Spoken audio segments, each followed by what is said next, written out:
We move away from Chengdu, where OMG's arena is, over to the home arena of Team WE. And although they don't have a chance to make it into playoffs anymore, they still have a few more matches to play in the LPL, and potentially could play Blue Shell or spoiler to some of these teams that are trying to fight for a chance to get into the LPL playoffs. One of the teams that is looking to try and make it into 4th or 3rd place would be FPX. Looking to try and pick up a few more points, secure their spot in playoffs for the summer split, and make up for the lackluster performance that they had during spring split. They've made some changes to their roster coming to summer. We haven't seen too much from it, but hopefully it's going to be enough. Whereas the WE, it's been a bitter tale in the LPL, as they went from the World Championship semi-finalists last year during the 2017 World Championship, all the way now to, unfortunately, not going to be able to qualify for playoffs. Joining me for the second set of today is going to be Clement Chu, and that has just been such a sad run for Team WE. Yeah, we did right there see the signs, the players saying, I didn't get to see your first game in Xi'an, but I will stay here for the last. And that's kind of the mentality that we're getting there. They started with high hopes. They thought they could bring everything together. Condi was back on the roster, but it was simply not to be. And now there is no chance for W to go to Worlds. No, there is no chance. They've been experimenting with the roster so frequently in the summer split. I mean, we saw all the players that left kind of come back and started playing a bit more, but with new additions and with all the changes from spring to summer, nothing has been really working for WE. Yep, we haven't seen the original roster of Condi, Ben, Mystic, Xie, and 957 the entire split long. We were hoping that with Ben coming back in, maybe Condi would join at the same time, but they're going to go and take a piece of FPX to start with, actually. The former jungler coming in from FPX, Pepper, is now the mainstay and starting jungler for WE, so definitely big grudge match in that position. Yeah, might be regretting his decision a little bit because FPX have been on the up and up, and they brought in Cool as their mid laner of choice. He brought a lot of veteranship, a lot of shot calling and leadership to the squad when he joined FPX last split, and then he really had to, he had the off season, so to speak, during MSI, during Rift Rivals to work with the team, and we know that it really helped with the communication, but FPX has starting to change their style quite heavily, especially towards the end of Summer Split. Yeah, FPX recently have been on a 4-game winning split, and they really reshaped the style that they play in. I like to call their style right now, never a step backwards. If there's a team fight happening on the Rift, more than likely it is FPX starting the fight themselves. They have the second highest team fight initiation rate when it comes to that sense, and it's just throwing out a lot of the difficult execution in their team fight styles. They used to play poke, they used to play protect LWX and bank on him as the sole carry, but all of that is now out of the window. They're playing multiple damage dealers, and they're playing compositions that just fight front to back and never go backwards. And hopefully that's going to work out for FPX, because their previous playstyle was a bit wishy-washy. It was. It relied a lot on Cool trying to pull the teams together, you know, telling them they need to either speed things up or slow things down when they went into their matches. Now with this new playstyle, it seems like they're meshing a bit better together, and I just hope that it's not too little too late for FPX, because the split's almost done. Yeah, that's a big thing about FPX. If you have to look at their season overall, they have been a little bit of a disappointment, but let's look at the play that they've recently come up with. If you realize and take a look at the composition, it's always about going forward. There is no kiting involved. There's no banking on LWX to save your composition as a whole. They have multiple damage sources, and they just chase people down relentlessly. Which is great for LWX. No longer is he unleashed, no longer is he being controlled by FPX, but instead this time everyone is matching his playstyle. So they're going to his tempo and his aggression, which means he doesn't have to sit back and, you know, be controlled anymore. That's the great thing about, I think, a good coach in a team, is that you play towards your player tendencies. Sometimes it's about covering up the weaknesses that you have from individual players and cooking a cohesive team composition out of it. LWX, he has been known for playing those hyper carries, but he's also very prone to giving up his life in those big time team fight scenarios. So I don't think you can bank on him as the sole carry, and that is something that FPX was trying to do with their Orianna comps, with their Lulu compositions. All of that is out of the window, and they're just trying to go all in. Which should be a good playstyle for FPX going up against Team WE, because this is a much slower team. This is a team that plays towards the late game, and yes, they have made changes and adapted to the early pace meta, but they still have the playstyle and identity of being a bit slower. Yeah, they definitely are waiting for Mystic to really grow up. Not really grow up, but scale up into the later parts of the game. Their big 380 carries, Zaya, the Ezreal, and also the Kaisa are very slow in lane, and a lot of times they show their hand early. So the enemy team will know what they're going up against. You're waiting for the 30-minute big 5v5 team fight. That's WE style. They've never really changed, and that has been a big weakness for them this split. Which we thought would change with all the changes in the roster that have been taking place. Spring Split, it was just a complete meltdown for Team WE. They were constantly changing their playstyle, they're constantly changing their players, bringing in new players. Imp joined the roster early in Summer Split as well. We thought he'd be a starting member, played a few games, took a step back. Now it's Whitefoot that's actually playing for Team WE, and even though they have really strong names, these are players that have all played, or most of them have played in the World Championship. These are all players that have gone international. These are all top in the LPL caliber. Hasn't worked for WE. It just seems like there is some form of disconnect in the team itself. Yeah, I think the main issues they had earlier in this split was about their teamfight success rate. That was a stat that I dug up when I was looking at EDG's teamfight success rate as well. And WE are ranked 13th in the league. If there's a big 5v5 teamfight, their win rate was around 35%. So it wasn't enough to cut it. And to be honest, I felt a lot of that decision-making problems were coming from Condi. Condi was the one being caught out a lot of times in these team fights, and you can see that W are now moving towards Pepper, someone who has shown a lot of good early aggression as their mainstay in the jungle. And Pepper's been playing for Team WE again. It feels like he's gotten the short stick of things after moving away from FPX, which is quite sad because FPX's current playstyle is what Pepper was really good at when he joined FPX. He started on FPX as a very aggressive early game jungler. They made sure that he became a little bit more controlled, became more of a late game tempo-based jungler instead, which we thought was great, because moving to WE, that's the type of jungler they're looking for that matches their playstyle a bit better. Now FPX is going back to his early game aggression, they're going back into the all-in, and Pepper's just sitting there saying, well, now I'm on a team that doesn't make it to playoffs. Now I'm playing a different playstyle. Now my old team's playing my playstyle. He's probably getting paid well, so, not all is lost, but I have to say, unfortunately for FPX, this has been a bit of a disappointing split for them as well. They lost their coach, and they lost Pepper. They had a near 60% win rate with Cool in the later half of the split, but they have not lived up to those expectations. TOP has been the one to take over their spot in the Western Conference. When FPX joined its Spring Split, or when they were playing in Spring Split, I should say, Frosco was saying that the expectations we had for FPX were the expectations we now have for Rogue Warriors. It was flipped. Yeah. We didn't expect much from Rogue Warriors. We thought they were a bag of misfits. Whereas for FPX, we thought this new, hungry, aggressive team would work well together to try and take it as far as what Rogue Warriors have done. Completely flipped. Now the expectations for Rogue Warriors are high, but not so much for FunPlus Phoenix anymore. The FunPlus Phoenix, I just feel like they have so many contradictions relying on their own team. If you look throughout the roster, there's not one player that can give you a clear-cut win condition. I think that's the main problem with them. But first, let's go into the rosters. It's up against WE with 957, Pepper in the jungle, CA, as well as Mystic and Ben. Again, they're going to start with Pepper, who they did take from FPX, and we're seeing Mystic and Ben, the World Championship duo, getting back together. Gimgoon, Alex, Cool, as well as LPX and Crisp will be starting for FPX. Alex a little bit invisible there. Yeah. It's Cloak of invisibility, stolen from Harry Potter. Superpower confirmed right here.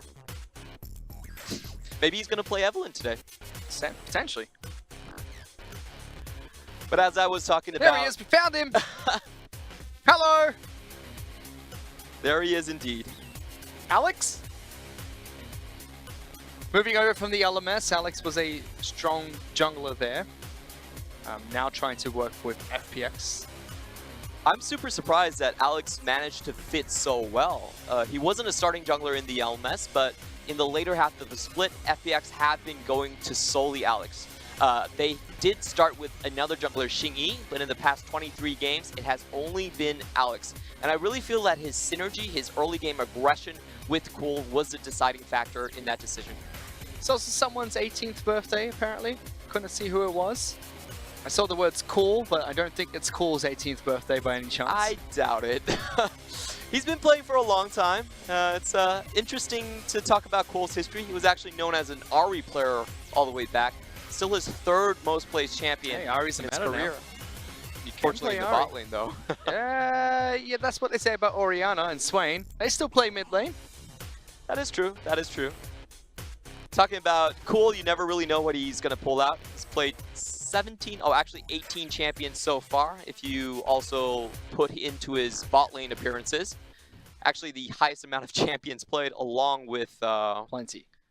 Yeah, along with SMLZ. So the thing about FPX and about the wishy-washy style we were talking about is that as a team, they've played 58 champions overall. That's one of the highest in the LPL. And to be honest, I do have to question if they're actually very familiar with a lot of those compositions. They've been trying a ton of stuff, and I really think that down the stretch, going into the most crucial moments of the split where they have to decide their playoffs, going back to something that's very easy to execute, doesn't require a lot of shot calling from them, is a good move. Remember, FPX, they're a team of above average players. There's not a single position on that team you say, okay, that's actually on the lower end of the things. So if they can just have something that's easy to execute, they put all of their individual talent in the forefront, they should have a good time into the playoffs. Which makes sense with how they are currently playing in the LPL.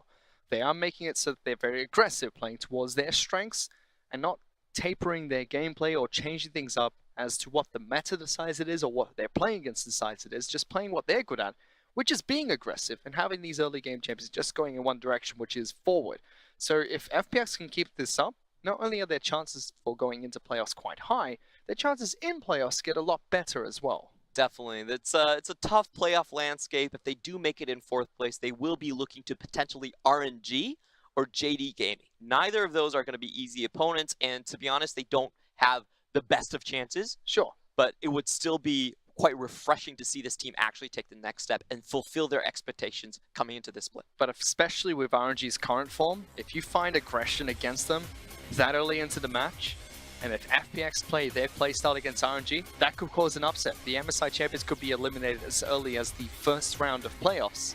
Yep, we do have to remember, FPX were really the first ones to welcome Uzi back into the LPL. Took down that series in quite a stomp, to be honest. Which is why it just feels like that playstyle would work so well against some of the bigger teams in the LPL, especially with the form of RNG at the moment. With EDG falling back as well for the past 6 or so weeks.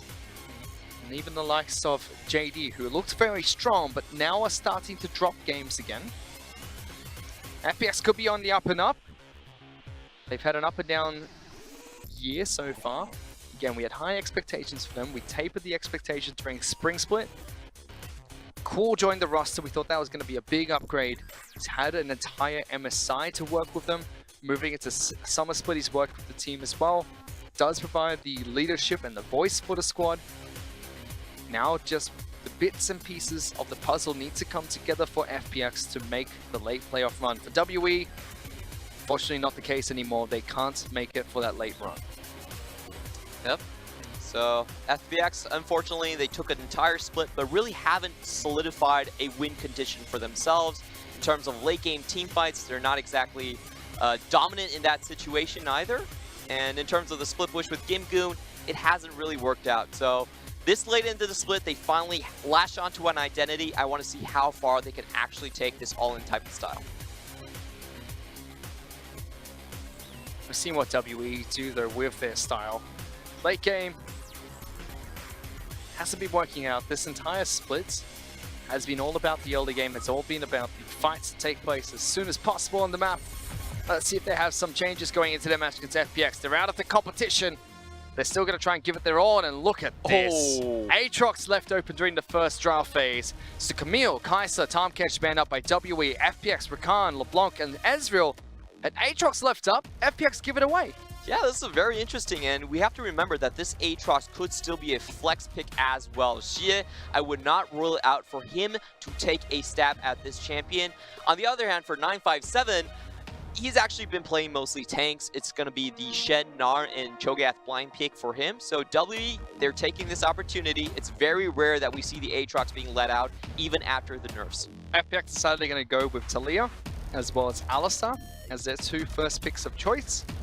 The #1 goal when you play against WE is to shut down their bot lane, and they have selected really good tools for that. They've taken away the safest AD carry that we talked about in Ezreal, and they have the Taliyah and Alistar to make very easy pre-6 ganks into the bot lane. And this is going to be a shocker for Mystic if he actually locks this in. Well, he has. Varus gets locked in for Team WE. Very strong meta pick at the moment, commonly banned on the blue side. But he does pick it up. It's not Mystic's type of champion, but he is going to be playing it today. Wow, that's a huge turnaround. We saw in the set versus EDG, where EDG were not banning the Varus, they took Tahm Kench, and they knew because Mystic wouldn't take it, they would have the best dual bot lane in the meta currently, in that Varus and Tahm Kench, and we're seeing Mystic catching up to the meta a little bit. Understanding that he has to take this champion. Varus is incredibly safe in lane as well if you want it to be. I mean, let's be real. If you're a pro player at this level of gameplay, there are just certain champions you need to be able to play in your respective position from time to time. Currently, Varus is going to be one of them. FPX will lock in Zoe as their final pick in the first draft phase. Means Taliyah should be going into the AD carry, sorry, in the bottom lane or in the jungle position, unless LWX decides it's going to pick up Zoe, which is highly unlikely. We do see Alex really likes his Taliyah as one of the few players in the LPL to consistently first pick Taliyah. And we see that what he does with it is constantly roaming into the bot lane, where it's very easy for the flip back to kill a lot of the current meta AD carries. Things like Kai'Sa, things like Varus, they don't have the easiest time evading it. I mean, for Alex, he's got Crisp on Alistar. Crisp was actually one of the players of the Rift this week, one of the best 5 from last week. Strong performances in the bottom lane for him, tying up with LWX, so Alistar to help out with the lockdown. You've got a Zoe as well in the mid lane, so Alex will have a field day with his ganks. They ban out Yasuo as well as Nocturne. WE respond with 2 AD carry bans, Tristana as well as Jhin being taken away. Kai'Sa was one of their earlier bans, so plenty of AD carries off the table. And you can see what W are doing with the bans. They're trying to protect their bot lane as much as possible. Jhin and Tristana have a lot of early game CC to swing the lane into FPX's favor, and W realized that most of their damage, 36% of their damage, is coming in from Mystic, so he has to have a good laning phase. Let's see how he does against LWX's Kog'Maw though. What? We haven't seen that pick a lot. Uzi picked it up last week for RNG, didn't have a good game of the champion. Now LWX is going to get his chance to see what he is, to show WE what he is made of. WE are going to be forced to show what their final few picks are going to be. CS should be picking up the Aatrox with Gnar being locked in for 957, one of his signature and comfort picks. Unless Aatrox is flexing into the jungle, we should see who the jungle pick for Pepper will be. It does look like they need a bit of semi-frontline, but they're also thinking about the potential counter against Taliyah. So I really like this Xin Zhao pick here. The sudden, the charge onto Taliyah makes her W very hard to land, and it is considered a strong early game counter. We even saw it in the last series where Clearlove picked it up. Wasn't into Taliyah in the jungle, was into a Taliyah flex pick who eventually went into the mid lane, but very strong in the early 2-on-2s. Constantly put a lot of pressure into the mid lane. Pepper will get his chance to work with the champion. It's Aatrox against Zoe in that mid lane. The final pick for FPX was Gangplank in the top lane, going up against 957's Gnar, one of his signature picks. I have to say, overall, I really do favor WE's draft. This is one of the few series where I feel like W has gotten the better side. They do have a stronger bot lane 3v3, and their mid and jungle synergy should be better as well. So they do have a lot of strong early game options to go into. And in the LPL, Varus is considered one of the hardest counters to Kog'Maw.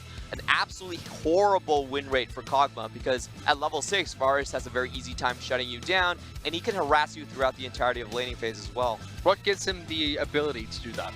Shut him down as well as the harass, that is. Well, the level 6 ultimate is very hard to dodge from Kog'Maw. It's basically always up. You're always in range for that that lockdown. And pre-6, the harassment also goes into Varus' way. The piercing arrow, the blight as well, forces Kog'Maw to step away from the minions at times. We saw that against RNG as well. The Varus that was run into them went lethality and also picked up Arcane Comet. Yep. So very common with the current meta, but was just atrocious to watch in the bottom lane. There is an Alistar to help out with disengage, protection, and a little bit of healing. It's not going to help out too much for LWX. So W actually getting a lot out of those final bans. I felt like the 2 bans of Tristana and Jhin really suited what their composition wanted, what their team wanted, in keeping Mystic afloat, having him a good lane. And for FPX, I feel like their composition moves later. They actually now need to wait for the level 6 to convincingly shut down the bottom side. But they've got a lot of scaling. Zoe, Kog'Maw, as well as Gangplank on their roster. WE, lots of early game fighting potential, and that strong pick of Aatrox that we very rarely see. Let's see how it works out as we go into the Rift for match 1. WE taking on FPX. Okay. What was that? The taunts coming out already from Zoe.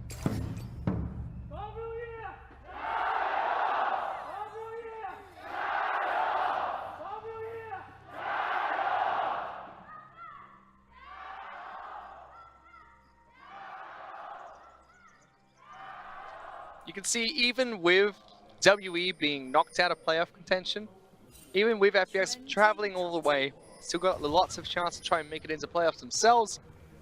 The WE fans are there in large numbers to support WE in their match today.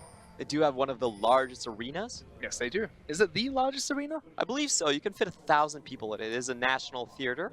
Just checking up on the runes. What's interesting for me is that Mystic chose to go for the lethal temple instead of Comet to punish lane even harder, which does fit WE. They are looking for the late game team fights at the end. That is their identity. So maybe wanting to go for an on-hit build for that. It's not bad for Mystic. Comet does help with the poke a little bit, but adds an extra, what, 200-300 damage over time in the early laning phase. You should still be able to get the exact same poke down. There's nothing much that LWX and Chris can do in response. Should be trying to bully out starting from the level 1. Both bottom lanes did leash for their junglers, so they should be left to their own devices for now.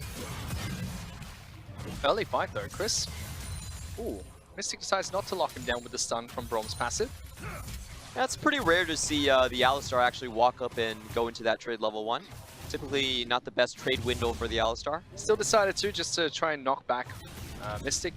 Ben nor Mystic decided to punish that, which was fairly curious to me. We get to check in with the junglers though. Alex went from his blue buff, cleared up the Wolf Camp, then red buff straight away, so ticks over level 3 from that. Whereas for the side of WE, Pepper went his red buff to blue now. Scuttle Crab over towards Gromp. And bottom lane's really been the focus though. Yeah.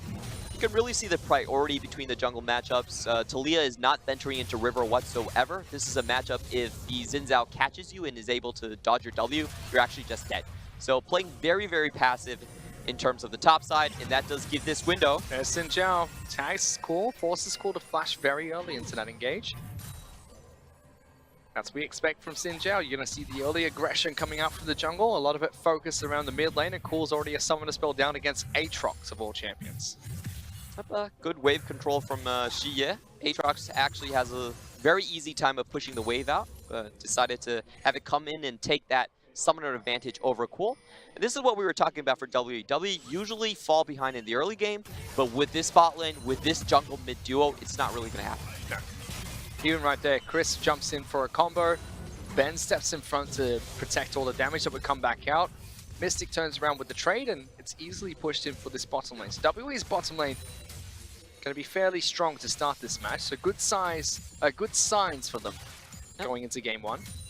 Varus does work very well with the lethal temple in terms of trades. You slow people down with your E, and that 1.5 second runs down. But Pepper is going to find Alex here. Alex going to be able to get the jump first. Doesn't get the flick back and hits him with a couple of rocks, but Pepper's okay. They were looking for a dive. If Alex wasn't there, they probably could have gone for it, but with Alex being close by, a little bit too difficult for WE to execute.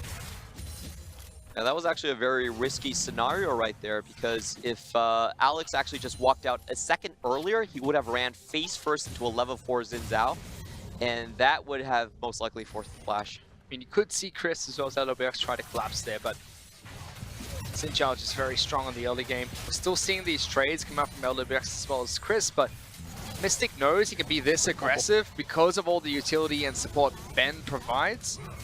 LWX is packing teleport as well. He knows that he needs to get back into these lanes after WE push him in aggressive, especially early into the match. Already a 10 CS lead.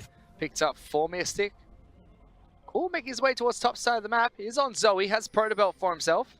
The classical double, the second cannon wave roam coming out from Cool.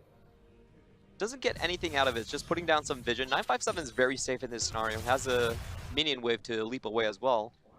Pepper's going to be spotted out by the ward that was placed down by Cool, so they see him beelining towards top side of the map.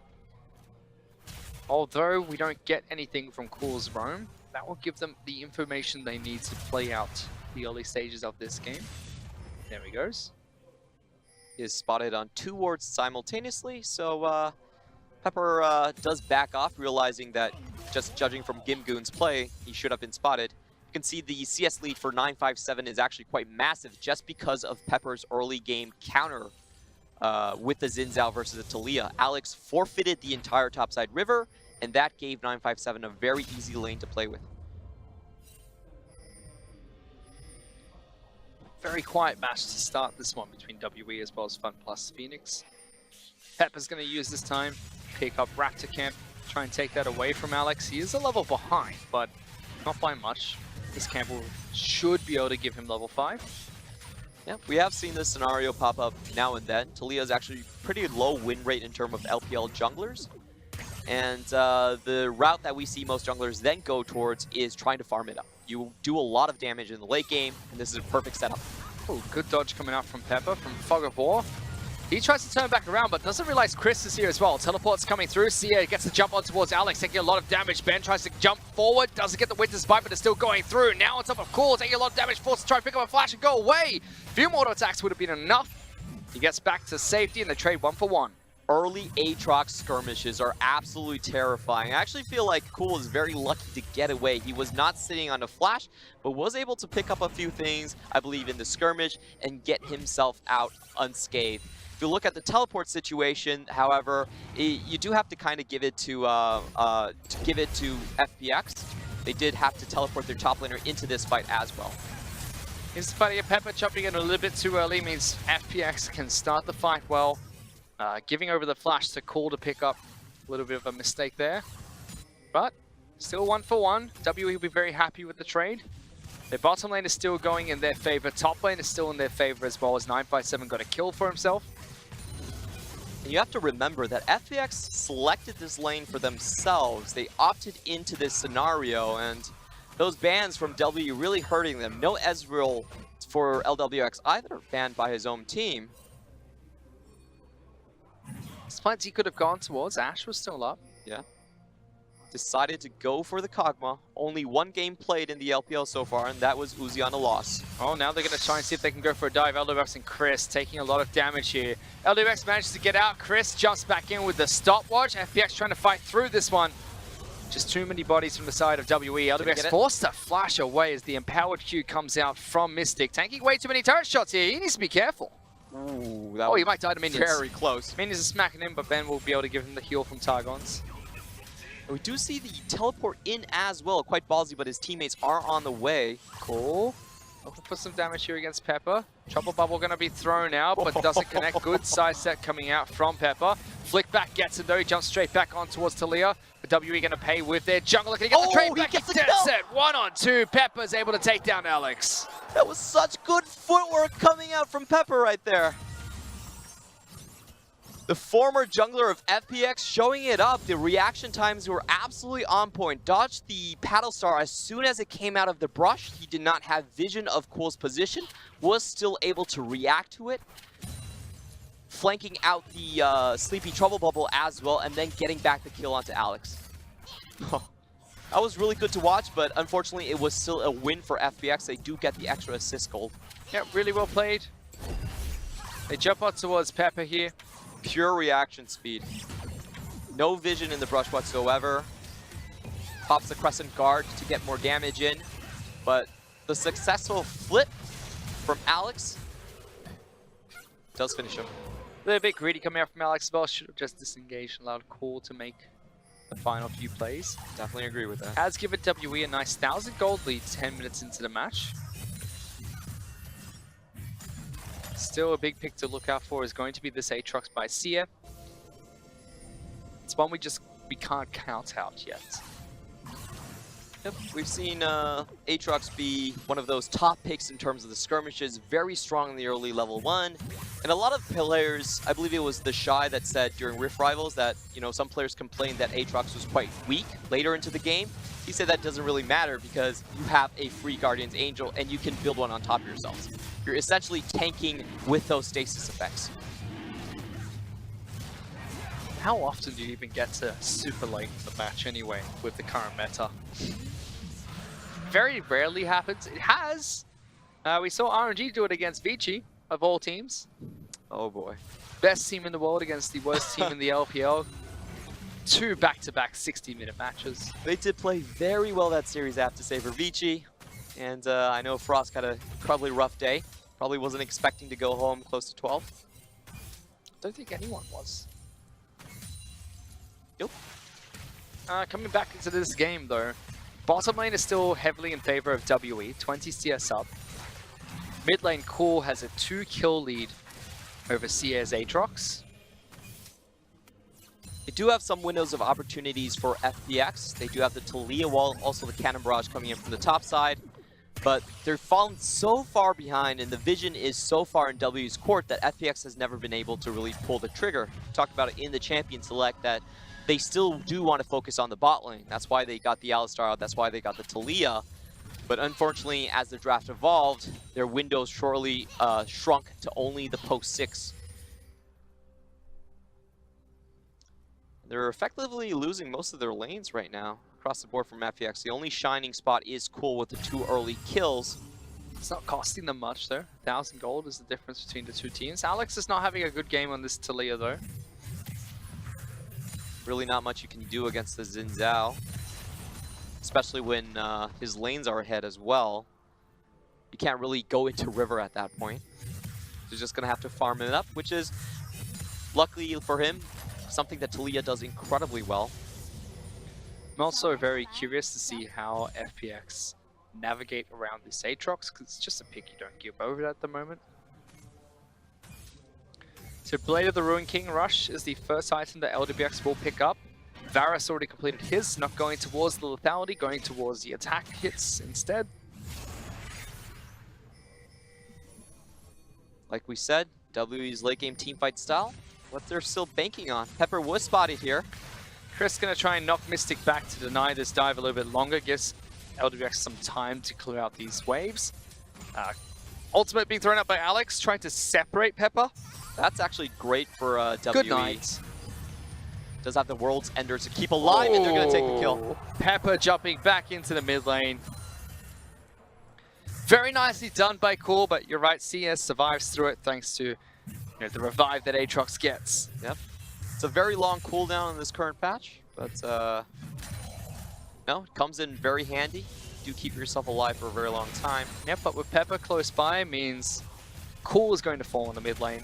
No shutdown, he was only on 2 kills there, but they'll be pretty happy with the 2 kills being picked up. And there's just so little pressure coming out from FPX. Their mid lane is down. They used their Talia wall already. They don't have the tools to even push back at this point. This is the opposite of the playstyle we expected from them. Yep. Where's the fast-paced FPX that we are used to? Nowhere to be seen at the moment, and very frustrating to watch almost. I really question the Kog'Maw pick. Like you said, I believe the Ashe would have been a much better answer. They relegated themselves to a slow start. Let's watch this duel between Xie and Cool. Does dodge out on the Redemption and then goes back on Cool. Pops the World Enders early so he won't fall down. Does last a very long time, and you do put yourself in the almost 4-second stasis. Pepper comes in clean to finish off the kill. That was one of the shining lights for FPX there. Cool picking up the Zoe and a lead in the mid lane. Even that's being crushed now. First turret fell to Mystic as well. He's rotated towards top side of the map. They have a gag set up to use against Varus. Is he going to walk in? Not yet, but Cool's going to be the first target here. Running away with Ghost that he picked up from a minion just casually. Oh, poor Mystic. Bye-bye. There they go. Chris jumps in with a headbutt flash. Mystic tries to lock him down, but there's too much being thrown his way. FPX get the kill in the top lane. Yeah, and there's nothing W can really do about it. Cool managed to avoid the 3-man gank incoming, so he will be able to defend his tower. Nothing being traded back by WE.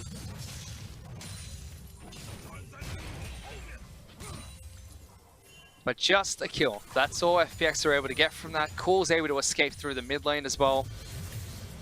I think the real winner here is going to be LWX. He's been sitting pretty in the bottom lane, farming for quite some time. He has a wave frozen for himself. Exactly. And 957 really isn't the sort to push in very hard. With most of his teammates on the top side, he actually didn't really punish LWX at all. What I feel like W could be looking to do is really try to push the tempo forward a little bit. They have a very strong composition at this point in time, but that might not be the case going forward when Talia and Kog'Maw are able to farm up. So I believe they should be looking for those jungle control to happen on the red side. They have some control over the red side jungle. In fact, they think they have enough to allow Pepper to start a Rift Herald. We'll get some assistance from Ben, but doesn't seem like FPX want to fight for this just yet. Chris stepping up aggressively. Talia builds a wall, and they're looking to lock down Mystic, it seems. But that's just strange play coming out from FPX all around. I think Alex is having a horrible match so far. Yeah, he's not really affecting anything. Double connected. They put Pepper to sleep. Don't get the damage on the follow-up though. Chris now taking way too much. 957 with a good flank. Watching Sia though, trying to jump on top of Alex. First person to fall is going to be LWX. Then Chris shortly after. 3 kills picked up by WE. They opened the game wide open with a 4,000 gold lead. That was definitely an LWX sort of teleport right there. Goes straight in and dies within the 3-man. Very good save by Ben, I have to say. It's Braum has been his signature pick, and he did block out all the damage after Pepper did fall asleep from the Sleepy Truffle Bomb. Gonna be able to pick up mid lane out of turret as well, increase their gold lead to 5,000 up over FPX. Make that even more as Mystic takes down top lane turret too. Now, where was this team WE all split? Where was this Varus pick for Mystic? Like, he's been holding on to it for so long. Everybody knows it's his major weakness in terms of the champion pool. Look at this save coming in from Ben. Stops the entire follow-up, and, excuse me, LWX was trying to walk for the Herald.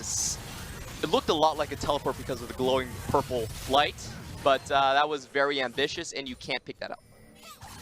That's just incredibly poor positioning coming out from LWX. FPX as well, picking the fights. That was an atrocious fight. Alex used the ultimate to try and start the fight initially and separated his team from the engage. I really don't understand why LWX was trying to body block the Herald. Like, you can't do anything about it. I don't think that was intention. I think he was just trying to kite into the fight itself. With still very awkward positioning right next to Braum and Zinzao. Here's the shotgun. This situation not working out. He's playing Kog'Maw in this match, something we've already seen from Uzi last week. We're not impressed by this champion at the moment. No, not at all. And I feel like Alex is using his walls quite haphazardly. Hasn't really influenced any of the lanes. What he should have done was try to sync up with Cannon Barrage level 6, punish the bot lane. You know Mystic's going to be pushed out very far. That didn't happen. The mid lane collapsed as well. And they looked for a fight where I felt like W's composition was just flat out stronger than them. Nope, and FPX just all around not having a good game. They drafted into losing lanes, not doing well topside. They gave away Aatrox, and then they have a bottom lane that is lost from level 1. FPX just seem all out of sorts at the moment, and to top it all off, multiple players having very poor performances in game 1. Now let's see if they can turn things around. They do have some scaling in their lineup to go into the late game. Especially with the pick potential of Zoe available, anything can happen for FPX. To look down the map, I feel like Gimgoon at least still has a decent matchup against Gnar. We're not really seeing 957 try to push him out of lane, which is something that can happen if the Gnar actually gets ahead. Usually if both champions are on even items, that's pretty bad news for the Gangplank. You're really looking for the Triforce Spike before against the unfinished Black Cleaver to win out that matchup. But since that has been long gone and past... No, he already has the Black Cleaver. Yep. Looking towards his Blaze Ruin King next as well. He's farming up decently, but now being collapsed upon by Pepper as well as 957. Ultimate gets thrown out, trying to slow them. He'll flash away. Pepper follows through. Just even more from WE. Thrown at FPX. And really no answer in sight coming out from FPX. It just looks like a holdout game for them. It almost feels like they've given up. No, that's not the case, but the composition they've drafted can't do anything. Yeah, they started out so good. Dodges out the Infernal Train for cool right there. Is able to escape. They started out with the right idea.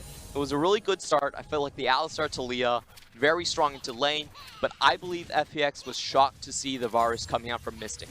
That's not a champion he has chosen to play when even a lot of things were riding on the pick. And that surprise really led FPX to kind of panic and then go into the inferior match of Kog'Maw. But you don't even have to go to Kog'Maw. There are so many other picks that you can pick up in the AD carry position at the moment. We've seen Graves being picked up more than Kog'Maw in the bottom lane. I don't think they expected Varus. They just lost their minds after that. But again, that's just silly. I know that Mystic's not known for the champion, but that is a currently heavily banned champion on blue side. FPX should have expected something. It's just inexcusable at the moment. They need to clean things up in this match and the rest of the series. Whereas WE, we have to talk about them playing well so far. 947 on a signature pick. He's having a good game. Pepper is taking it to his former team, now jumping straight back on top of Chris. Alex going to flick him over the wall, and they jump over as well with the rest of his team. But Aatrox jumps back in. Chris going to be taken down. WE with another pick. Yeah, just so strong in the early skirmishes. 4 knockups right there in that combination. Actually 5, considering Ben's knockup as well. Alistar, even with the ultimate, unable to pop out of this situation. And I just feel like this is what W should continue to do. If they are anywhere put into a bad situation, I feel like Pepper could just proc Crescent Guard. And he's pretty much immune from the majority of damage coming out from FPX. The Cannon Barrage won't even damage Pepper when he has the R up. So they can use that point and really force themselves in to FPX's jungle. They'll try to. Let's see if that's going to be enough for them. We're just at a stage in the match where WE have acquired such a large lead that all FPX can really do is sit back and try to scale back up. So the ball is in WE's court. This is really strange because that's the complete opposite of how FPX has been playing recently. 947 making a small mistake there, and Cool's actually rotating into this fight as well. Flashing away from the barrels, looking for the one-on-one. Good damage going through. A few more attacks going to be enough. Cool now joins at 957 though, doesn't commit to the fight. However, the rest of W going to capitalize on that. Chris getting locked down first. They get another pick for themselves, training 1-for-1 across the map. You could tell that 957 wanted to trade back. He already saw the Zoe coming in, but he realized that he couldn't really escape the situation. Fought for the best of it. Unfortunately, was a little bit short, about 200 damage short on finishing off Kim Goon. Looking overall, though, W has a very strong Baron team, double Blade of the Ruined King, so if they could potentially get a pick or force the TP out from Gimgoon, they have a very easy rotation straight into the Baron.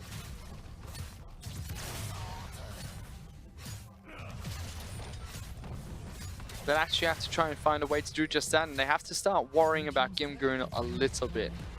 5,000 gold is what separates the team, but Gimgoon with the Yoma as well as Triforce complete. Gangplank will start to scale up, and I mean, Kog'Maw is going to scale up as well later into the match. Cool's not having a bad day either, 3-1-0. Is the shining beacon of hope on the FPX roster. So FPX do have the late game. How are they going to defend their red? Not well is the answer. Face checking and lockdown. Good red buff control coming out from Team WE, making sure they take it away from FPX. Also crucial for them if they want to move towards the Baron buff later in the match. Chris has been the main target from one of the players of the Rift now, 0-5-2. It's probably not worth much at this point. It's a pretty cheap stake at the moment, but he has to do it. He keeps getting picked off. Cute play from Ben there, throws out the door to stop Talia's ultimate. Means that FPX don't get to check if Baron has been started. Ben will be put to sleep. The Cool doesn't follow up with any damage. The rest of the team is going to collapse. LWX walking over a couple of wards, now spotting out the Baron buff with his ultimate. Throws out another one, doesn't get it. Smited away by Sinjao. WE secure the objective. bit of a close call from LWX. Did pop the Arcano Barrage, trying to snipe it out, but wasn't going to happen. And that was a really good turn from WE. They checked none of FPX's trinkets were up. They probably scanned a couple of them. And Gimgun was pushed very far into his bottom second tower as well. So very good timing on that play coming out from WE. The early block from Ben, also denying vision coming out from Alex. But again, poor from FPX. If Alex's ultimate's getting stopped and you don't get vision, then got to start suspecting something was up. Baron wasn't even started at that point. WE are maintaining good control around the objective, so they're keeping firm pressure on the match. They're not sitting back or letting up in any way. Winter's Rage Blaze Bowl as Blade of the Ruin King have been complete for Varus, so Witsend's going to be next. Pure on hit attack speed Bill. Zeke's Harbinger even being picked up by Alistar for the, by Ben for the extra damage on Mystic. As if he can flash in and get the convergence going, it will be a lot of damage and extra slow as well. You can see really collapsing for FPX. Yeah, the 1-3-1's going fine. Pushing on a few different fronts, 1-3-1 at the moment. Pepper, Ben, as well as Mystic staying safe in the mid lane. Letting Sia push on the top side of the map. And 957 in the bottom lane. One final inner turret is all that remains outside of FPX's base. Good flick back, but Sia just charges away. Does look like FPX are going to lose the majority of their outer towers, and W really are getting to the point where they could start diving. The Sterix is done. I feel like Guardian Angels will be next for Xie, and that will be the big point where they can just brute force their way into the high ground. It's essentially 3 lives on that Aatrox at that point. He's right now just sticking around the turret, making sure that the Baron buffed minions will collapse and get some chip damage going. Chris being jumped on again. WE now focusing on the mid lane. Mystic getting plenty of auto attacks down. That turret is going to be taken down. A couple more is all it's going to take. Cannon minion gets it.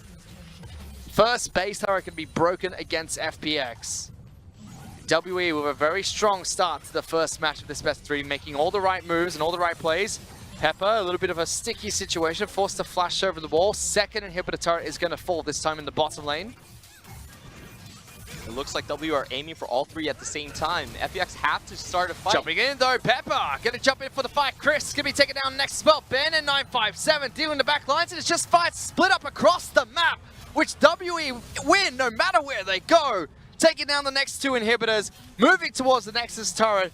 And even though they might be out of playoff contention, they put on a show in the first match of this best 3, besting FPX and actually taking this game to match point. You have to ask, where was this WE all split? Where was this Varus from Mystic? Where was Pepper on the lineup?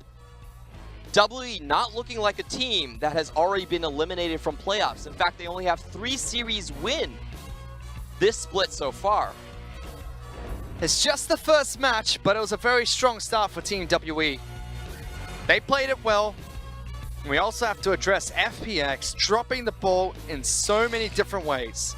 From giving over Aatrox as the first pick for WE, to picking up losing lanes bottom side, top side of the map.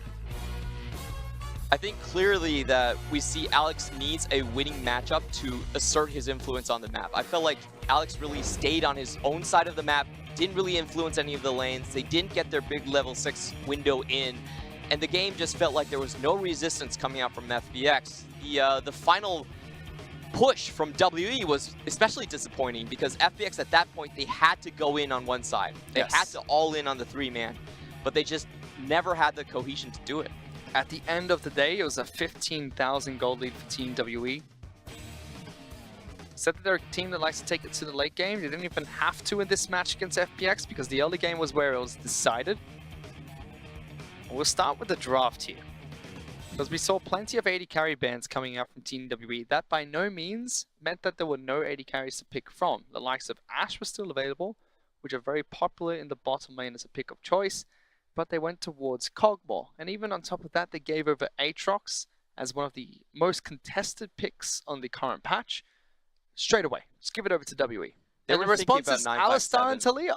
Yeah, and that's just That's just a tragedy in terms of drafting from FPX. I feel like they showed their hands, and W had very good answers. The Xin Zhao pick was especially crucial to this matchup, I felt like, because it gave them winning opportunities in bot and mid, and they just snowballed incredibly hard off of it. And she has been proven that, hey, I can play the Aatrox too. Stop thinking about picking on 957. Pretty much. I mean, 957 got his signature pick of Nah. He's been playing it all season, like the entire summer split. He said, I can still play Nah whenever I feel like. I can play Nah in the top lane whenever the team needs me to.